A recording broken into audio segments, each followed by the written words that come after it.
Speaker sir, आपने मुझे सदन में बोलने का मौका दिया, इसका मैं बहुत बहुत आभारी हूं। धन्यवाद। कल प्रधानमंत्री जी ने अपने भाषण में विपक्ष के बारे में बोला था कि विपक्ष आंदोलन की बात कर रहा है, मगर जो कृषि कानून है उनके कंटेंट के बारे में और उनके इंटेंट के बारे में विपक्ष नहीं बोल रहा है। तो मैंने सोचा आज प्रधानमंत्री जी को खुश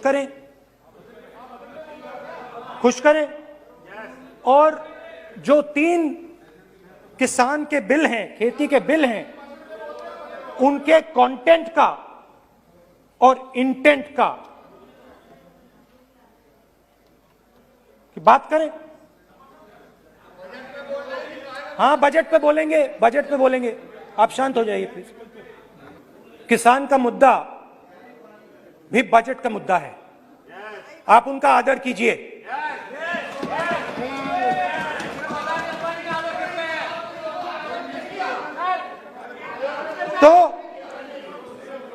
तो बात है कि इन 3 कानूनों का कंटेंट और इंटेंट क्या है। तो पहले कानून का कंटेंट क्या है? पहले कानून का कंटेंट है कि कोई भी व्यक्ति देश में कहीं भी कितना भी अनाज, सब्जी, फल खरीद सकता है, जितना भी खरीदना चाहता है खरीद सकता है। तो अगर खरीदी देश में अनलिमिटेड खरीदी होगी तो मंडी में कौन जाएगा? मंडी में कौन जाके खरीदेगा? तो पहले कानून का कंटेंट मंडी को खत्म करने का है। इसका लक्ष्य मंडी को खत्म करने का है। दूसरे कानून का कंटेंट क्या है कि बड़े से बड़े उद्योगपति जितना भी अनाज, जितना भी फल, जितनी भी सब्जी स्टोर करना चाहते हैं वो स्टोर कर सकते हैं, कोई लिमिट नहीं, जितना वो होल्ड करना चाहते हैं कर सकते हैं। दूसरे कानून का कंटेंट एसेंशियल कमोडिटीज एक्ट को खत्म करने का। दूसरे कानून का कंटेंट जमाखोरी को अनलिमिटेड तरीके से हिंदुस्तान में चालू करने का। अब तीसरा भी कानून है। तीसरा कानून का कंटेंट जब एक किसान हिंदुस्तान के सबसे बड़े उद्योगपति के सामने जाकर अपने अनाज के लिए, अपनी सब्जी के लिए, अपने फल के लिए सही दाम मांगे तो उसे अदालत में नहीं जाने दिया जाएगा। तीसरे कानून का कंटेंट, आपको याद होगा सालों पहले फैमिली प्लानिंग का एक नारा था, आपको याद होगा, हम 2 हमारे 2। अब मैं इंटेंट की बात करता हूं, कानून के इंटेंट की बात। आज क्या हो रहा है, जैसे कोरोना दूसरे रूप में आता है वैसे ही ये नारा दूसरे रूप में आया है। आज इस देश को 4 लोग चलाते हैं, हम 2 और हमारे 2। जैसे उस टाइम नाम सब जानते हैं, आप बोलो, आप डिस्टर्बेंस मत। हम 2 हमारे 2। ये किसकी सरकार है? हम दो, हमारे दो की। माननीय सदस्य इधर तो आप आसन को पहले कानून का इंटेंट बताता हूं। आप आसन को संबोधित करें। पहले कानून का इंटेंट माननीय सदस्य आप आसन कि हमारे दो मित्रों में से एक जो सबसे बड़ा मित्र है उसको पूरे हिंदुस्तान के अनाज, फल और सब्जी को बेचने का अधिकार, यह है पहले कानून का इंटेंट। नुकसान किसका होगा? नुकसान ठेले वालों का होगा, नुकसान छोटे व्यापारियों का होगा,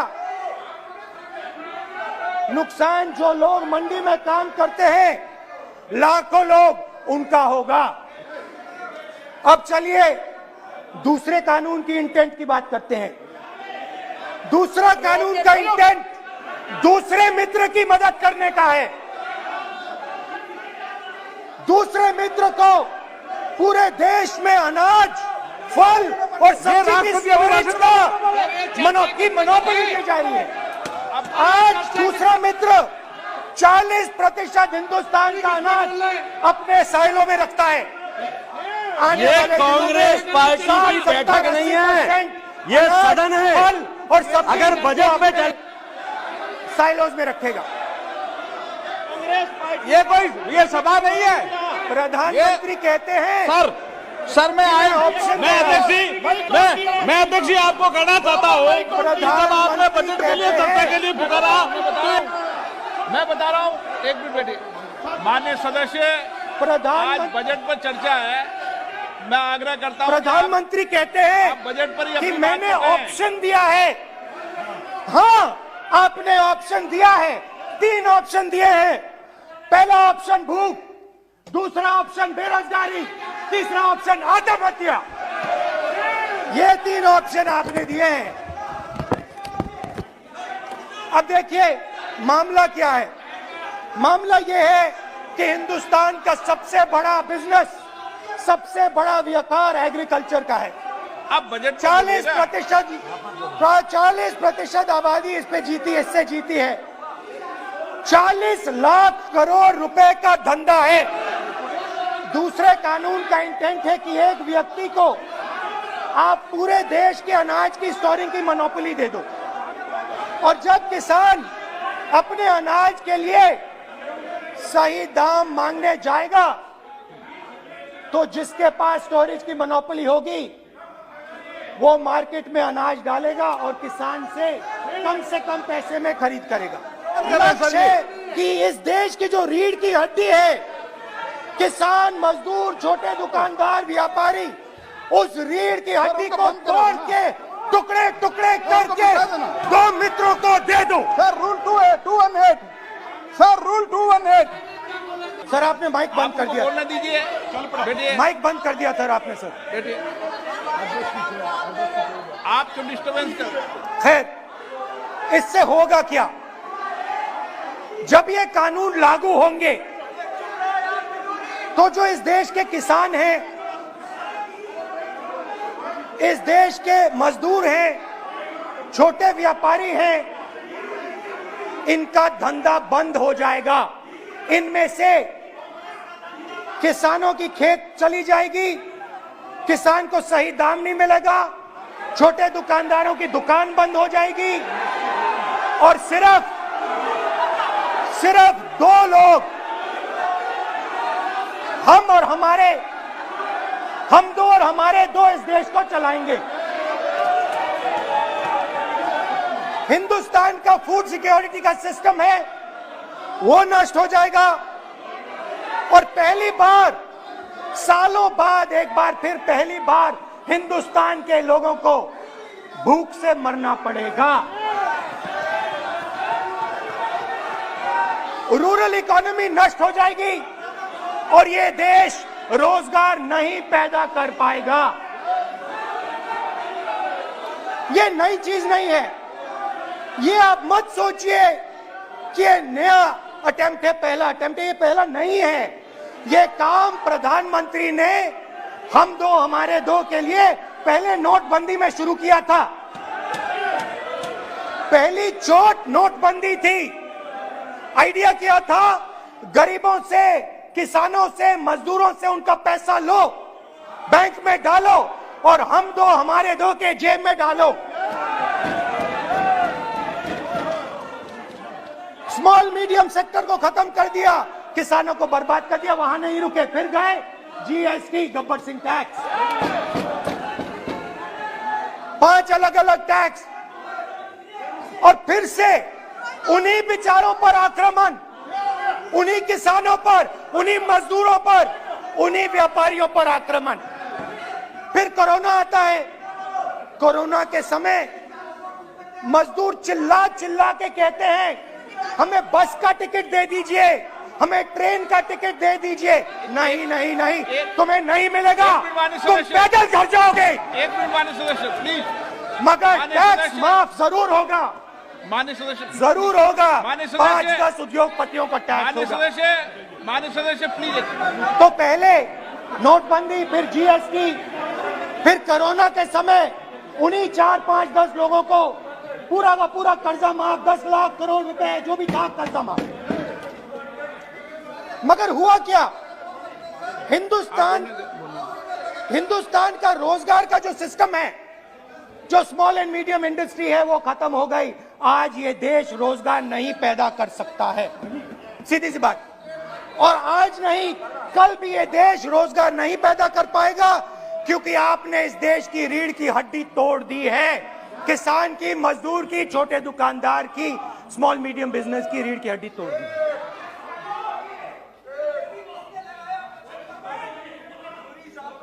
मगर ये मत समझिए कि ये किसानों का आंदोलन है। ये किसानों का आंदोलन नहीं है। आपको बात अभी समझ नहीं आई है।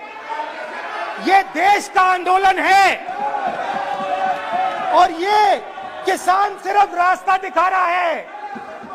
किसान अंधेरे में टॉर्च दिखा रहा है और एक आवाज से ये पूरा देश उठने वाला है। पूरा देश एक आवाज से हम दो हमारे दो के खिलाफ उठने जा रहा है। और ये याद रखिए, मैं कह रहा हूं, लिख के ले लीजिए। आप सोचते हो कि हिंदुस्तान के किसान को, मजदूर को, छोटे दुकानदार को अपने पैसे से, अपने धन से परे कर सकते हो, ये आप सोचते हो। आप ये सोचते हो। आप लिख के ले लो मुझसे, किसान 1 इंच पीछे नहीं हटने वाला है। किसान आपको हटा देगा, मजदूर आपको हटा देगा, छोटा दुकानदार आपको हटा देगा, मगर वो पीछे 1 इंच नहीं हटने वाला। आपको कानून वापस लेना ही पड़ेगा। अब बात करते हैं बजट की। जब बजट पर बातचीत करने की बात उठी थी, प्रेसिडेंट एड्रेस पे बात करने की बात उठी थी, तो हमने कहा था, विपक्ष ने कहा था, हमें किसानों के आदर करने के लिए किसानों के सब्जेक्ट पे अकेला बोलने दीजिए। एक साथ हम सब मिलकर किसानों के मुद्दे पे बोलेंगे। स्पीकर सर ने सरकार से पूछा और सरकार ने कहा नहीं, किसानों के मुद्दे पर चर्चा नहीं होगी, बजट पे होगी और प्रेसिडेंट एड्रेस पे होगी। अलग चर्चा किसान के मुद्दे पे नहीं हो सकती। तो प्रोटेस्ट में मैं कह रहा हूं, मैं बजट पे आज यहां टिप्पणी नहीं करने वाला हूं। मैं आज सिर्फ किसान के मुद्दे पे बोलूंगा और उसके बाद मैं अपना मुंह चुप कर दूंगा। अंत में मैं कहना चाहता हूं कि जो 200 किसान शहीद हुए, उनको इन लोगों ने श्रद्धांजलि नहीं दी। मैं सब सांसदों से कहना चाहता हूं, मैं अपने भाषण के बाद 2 मिनट शहीदों के लिए मौन रहूंगा। आप मेरे साथ खड़े हो जाइए। धन्यवाद।